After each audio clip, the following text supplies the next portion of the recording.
So let's start with this. Start करते हैं। आज का हमारा पर्टिकुलर टॉपिक है, we are covering the software engineering part. आज हम देखेंगे कैपेबिलिटी मैच्योरिटी मॉडल के बारे में, ठीक है। Today we will discuss about capability maturity model. So that is the topic of our particular lesson, in which we will go through the capability maturity model. We will learn about the levels of capability maturity model, and we will also go through the key process areas. Key process areas हम cover करेंगे, ठीक है। तो इसके पहले जो हमारा background work है, that we have covered about the software process, software product and project, right. तो ये सब चीज़ें हमने एनालिसिस कर ली हैं। Next we will move on to the next. So capability maturity model, right. हम बात करते हैं capability maturity model. So basically CMM model was developed by the Software Engineering Institute. Software Engineering Institute ने develop करा था CMM model को in 1987 at Carnegie Mellon University. Carnegie Mellon University में इसको डेवलप किया गया था, ठीक है। Basically, what is it? It is basically a framework which is used to analyze the approach and techniques followed by the organization. किसी organisation में इस पर्टिकुलर टेक्निक का यूज किया जाता है कि किस तरीके से हमें सॉफ्टवेयर प्रोडक्ट को बनाना है। So it is not a software process model whenever it is only the technique which is used to be followed, right? And वो क्या प्रोवाइड करता है? It also provides guidelines to further enhance the maturity of the software product. Software product को किस तरीके से mature बनाना है, तो it also follows those particular guideline, and it is also based on the profound feedback and development practices. It is वो किस पर based है? फीडबैक और डेवलपमेंट प्रैक्टिसेस पर भी वो डिपेंडेंट है, right. So this particular model is followed by the 5 different levels. जो कैपेबिलिटी मैच्योरिटी मॉडल है, इसमें 5 बेसिक लेवल्स हैं जिनको फॉलो किया जाता है, and each level of maturity shows a process capability कि किस तरीके से उस पर्टिकुलर प्रोसेस को एग्जीक्यूट करना है। और हमें लेवल्स को समझने के पहले हमें नेक्स्ट चीज जो समझना है, that will be the key process areas. So key process areas को हम समझेंगे, तो पहले हम उसके लेवल्स को समझ लें। What are the levels of this? So first we will go through the levels. So the levels of CMM are, first level 1 में देखते हैं। level 1 में there are no KPAs. तो पहले हम देखेंगे की प्रोसेस एरियाज के बारे में। That point is particularly skipped. पहले हम की प्रोसेस एरिया को समझेंगे, तब जाकर हम उसके लेवल का एनालिसिस कर पाएंगे। So let's first start with the key process area. So each of these KPAs defines the basic requirement that should be met by a software. तो जो की प्रोसेस एरियाज होते हैं, basically what do they define? They define the basic requirements, ठीक है। जो basic requirements हैं वो किसी भी पर्टिकुलर मेच्योरिटी को अचीव करने के लिए डिफाइन की गई हैं, and it should satisfy the key process areas. So conceptually अगर कहना चाहे व्हाट इज केपीए, तो KPA basically form the basis for management control. Management के कंट्रोल के लिए it is a very very important term which is mentioned as key process area. So in the in the technical context, we can say that कि software project में क्या क्या चीज़ें, what are the technical methods applied, what are the work product, what are the documents, data reports, all these things are to be properly managed and access. तो इसके लिए क्या required होता है? माइलस्टोन्स को इस्टेब्लिश किया जाता है कि हर एक पर्टिकुलर स्टेप के बाद माइलस्टोन ऑब्जर्व किए जाते हैं कि at completing one phase next अब कौन सा फेज अचीव करना है. that particular thing is observed and quality is also ensured. Quality को भी ensure किया जाता है कि after developing that particular software product, after completing that software product, हमारी जो quality है that is properly doing or not. Next is levels of CMM. So levels of CMM में हमें दिखाई दे रहा है level 1. This is the initial phase. यहाँ पर कोई भी KPAs available नहीं होते हैं. Next is level 2. That is the repeatable phase. In this repeatable phase, there are various management strategies as we can see in the diagram. The first strategy that is mentioned in the diagram is project planning. कि project को plan किस तरीके से करना है, what are the configuration जो हमें उसमें एनालिसिस करने हैं, रिक्वायरमेंट्स क्या क्या मेंशन की गई हैं, that is particularly being describe, उसको पर्टिकुलर डॉक्यूमेंटेशन अवेलेबल है कि नहीं. Subcontract management. Subcontract management what does it denote? Subcontract ये बताता है कि जो हमारा पर्टिकुलर प्रोडक्ट है that is up to the mark, उसके जो भी वैल्यूज थी, जो भी उसमें बताया गया था that is up to mark, क्या उसी के अकॉर्डिंग उसकी एनालिसिस की जा रही है. And last one is the software quality assurance, की जो आपकी सॉफ्टवेयर की क्वालिटी है दैट इज अश्योर्ड और नॉट, राइट. तो जैसे that is the next level, हम इनको और डीप एनालिसिस करेंगे in next slides. We are just having a overview of this particular topic now. Level 3. Level 3 को हम डिफाइन लेवल कहते हैं. यहाँ पर पीयर रिव्यूज होते हैं. क्यों होते हैं पीयर रिव्यूज? क्योंकि यहाँ पर छोटे छोटे ग्रुप्स में कोऑर्डिनेशन किया जाता है. हर एक ग्रुप दूसरे ग्रुप को कम्युनिकेट करता है और बताता है कि अभी तक का जो भी वर्क है वो किस तरीके से एनालिसिस किया गया है और उसमें और किस तरीके के अपग्रेडेशन, मॉडिफिकेशन या कुछ और उसमें इनपुट देने की रिक्वायरमेंट है.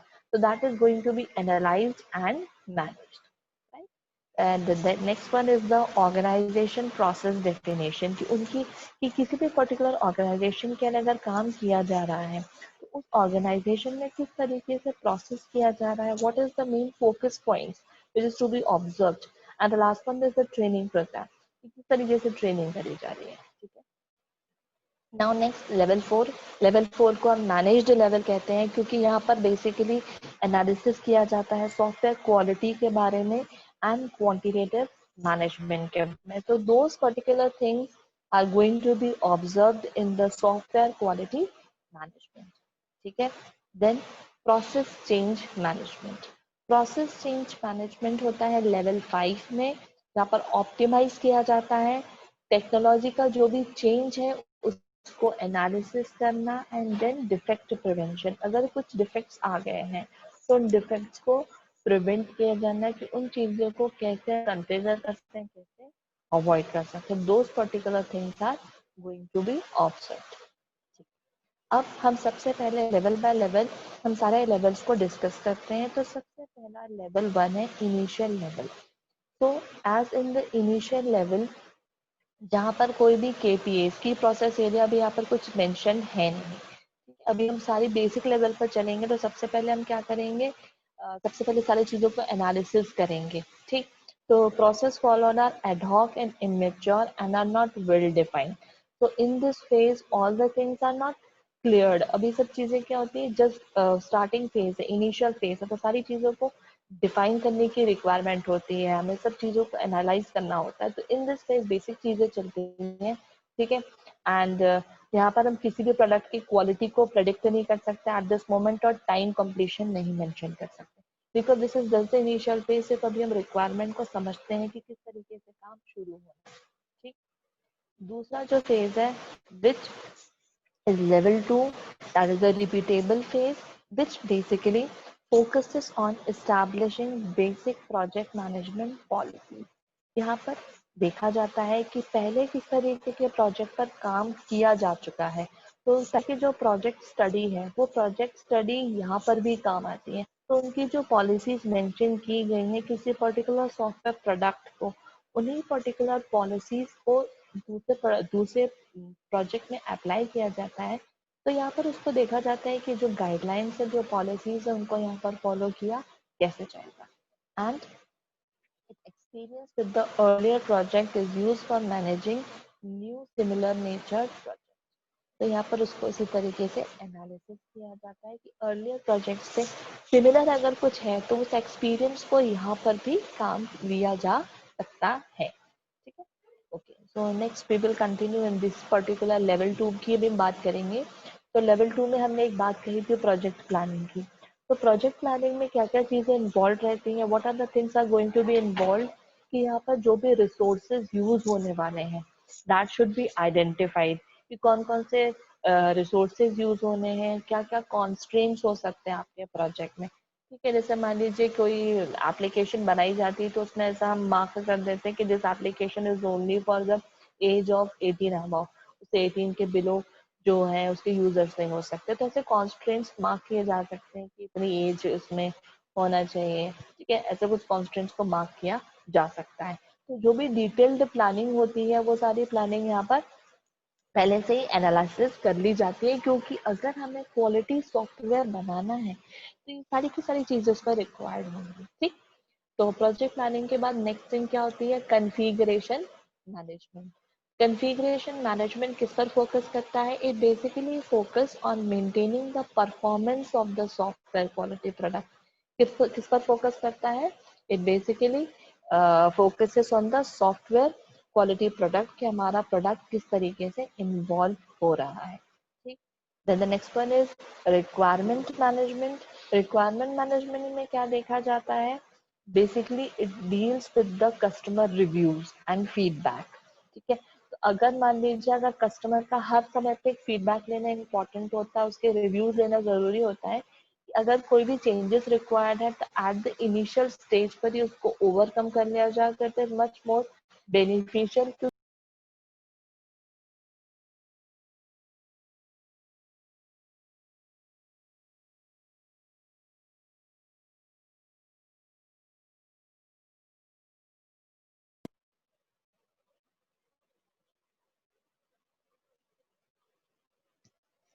Yes, I'm audible to all.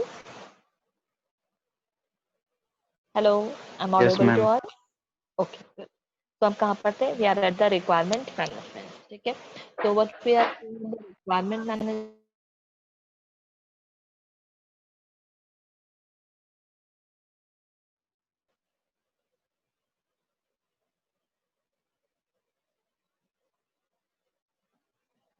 What we are seeing in the requirement management में हम देख रहे थे कस्टमर के रिव्यूज के बारे में, कि कस्टमर के रिव्यूज क्या हैं और उसके फीडबैक क्या है। Right, so that is going to be analyzed in the requirement management। ठीक, फिर नेक्स्ट उसके बाद है सब कॉन्ट्रैक्ट मैनेजमेंट। तो बेसिकली सब कॉन्ट्रैक्ट मैनेजमेंट में क्या एनालिसिस किया जाता है, उस पर देखा जाता है कि effective management of software contract है, कि सॉफ्टवेयर कॉन्ट्रैक्टर के साथ में जो भी चीजें बताई गई है, मतलब जो थर्ड पार्टी कुछ अगर उसमें इनपुट दे रही है तो वो भी प्रॉपरली एनालिसिस होना चाहिए। There is any input from any third party, so that is going to be properly analyzed and it is to be effectively। Next is software quality assurance. Software quality assurance में क्या होता है, it guarantees a good quality software. Software quality assurance ये बताती है कि जो भी हमारा प्रोडक्ट है that should follow particular rules, एक क्वालिटी स्टैंडर्ड गाइडलाइंस को यूज किया जाना चाहिए during the process of development. अगर इन प्रॉपर गाइडलाइंस को यूज नहीं किया जाएगा तो it is not going to be up to the mark. Well although आपको एक बात और बताना चाहूंगी कि these all are the theoretical concepts, as such practically इनको इम्प्लीमेंट कर पाना पॉसिबल नहीं होता। तो these are just the practical concepts जिनको जनरली एनालिसिस किया जाता है, स्टडी किया जाता है before the beginning of the process. ठीक, राइट। तो लेवल 1 हमने देख लिया है, अब आगे मूव ऑन करते हैं लेवल 2 पे। सॉरी, हमने लेवल 1 और 2 देख लिया है, now we are moving to the level 3। Level 3 क्या है हमारा, लेवल 3 इज डिफाइंड। तो डिफाइंड में क्या होगा, at this level documentation of the standard guidelines and procedures. Documentation होना चाहिए, प्रॉपर गाइडलाइंस और प्रोसीजर्स पता होना चाहिए।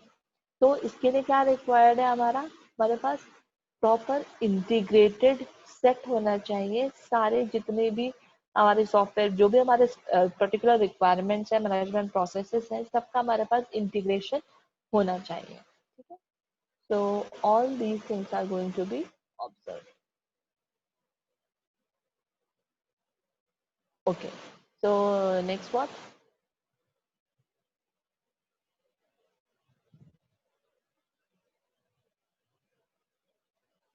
नेक्स्ट है KPAs peer reviews. तो peer reviews में हम क्या एनालिसिस करते हैं? In this methods defects are remove, मतलब अगर कोई डिफेक्ट्स आते भी हैं, अगर there is any kind of defects, तो डिफेक्ट्स को हम क्या कर सकते हैं, क्योंकि इतने सारे फीडबैक्स होते हैं, there are number of feedbacks, ठीक है। तो if there are number of feedbacks, हमें वहां से पता चलता है कि किस तरीके से हमारा जो फीडबैक हो रहा है वो हमारे काम आ रहा है, ठीक है। तो उस फीडबैक को देखने के लिए हमें ये समझना जरूरी होता है कि उस फीडबैक में हमें देखना जरूरी होता है कि जो हमारा पर्टिकुलर हमने रिव्यू लिया हुआ है किसी भी कमिटी से, तो वो पर्टिकुलर जो हमारा रिव्यू है that should be properly followed, ठीक है। तो उसमें कई सारे मेथड्स होते हैं, रिव्यू के कई सारे मेथड्स होते हैं, जैसे walkthroughs, inspections, buddy checks. तो these are the various peer reviews जिनका एनालिसिस किया जाता है कि कहीं कोई डिफेक्ट होते हैं तो उसका proper analysis. And the next one is the intergroup coordination. Intergroup coordination क्या होता है? What does it denote? There is a planned interaction between different development teams to ensure efficient and proper fulfillment of customer needs. तो हमने यहाँ पे पहले बताया था कि कई सारी डेवलपमेंट टीम्स बनी होती हैं, तो उन दोनों के बीच में प्लान इंटरेक्शन को प्लान किया जाता है, जिसके अकॉर्डिंग क्या होता है, अगर कस्टमर की कोई भी नीड होती है, ठीक है, अगर कस्टमर की कोई भी नीड होती है प्रॉपर्ली उसको किस तरीके से फुलफिल करना है, that is going to be analysed. Then the next is organization process definition.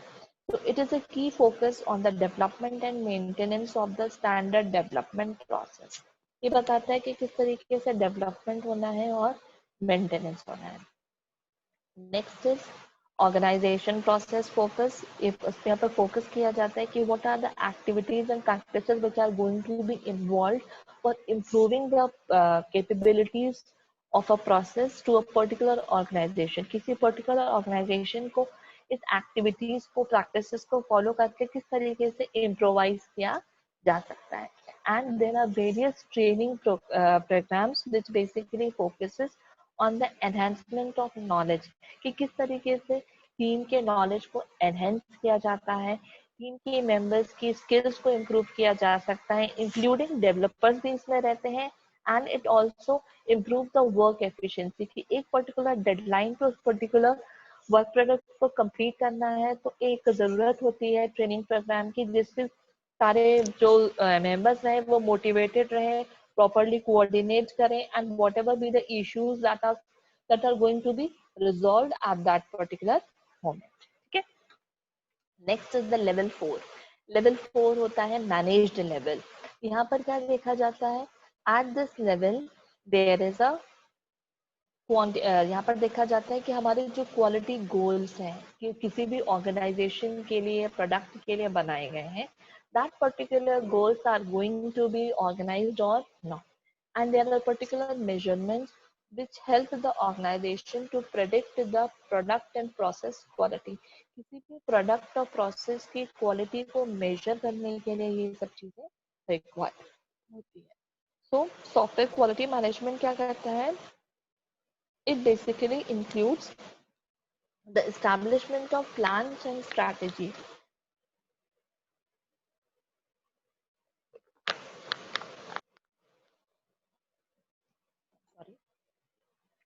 तो ये बेसिकली प्लान करता है प्लान्स एंड स्ट्रैटेजीज किसी भी क्वांटिटेटिव एनालिसिस के लिए और बेहतर समझना उस प्रोडक्ट की क्वालिटी को, ठीक है। तो overall controlling performance, all these things are going to be optimise. This is the last level. यहाँ पर हमारी हाईएस्ट लेवल होता है CMM का। यहाँ पर कंटिन्यूस प्रोसेस का इम्प्रूवमेंट किया जाता है, लगातार फीडबैक लिए जाते हैं, कोई भी नई टूल्स या टेक्निक्स को एनालिसिस किया जाता है और प्रिवेंट किया जाता है there are any unknown defects. And it basically focus on continuous improvement. किसी भी कंटिन्यूस इम्प्रूवमेंट के लिए देखा जाता है क्वालिटी के लिए एंड साइकिल टाइम के लिए। And it consist of identification and use of new technology. किसी भी नई टेक्नोलॉजी पर फोकस करना, क्वालिटी और प्रोडक्ट की क्वालिटी को इम्प्रूव करना, प्रोडक्ट का जो डेवलपमेंट टाइम है उसको कम समय पे कोशिश की जाए कि इट कैन बी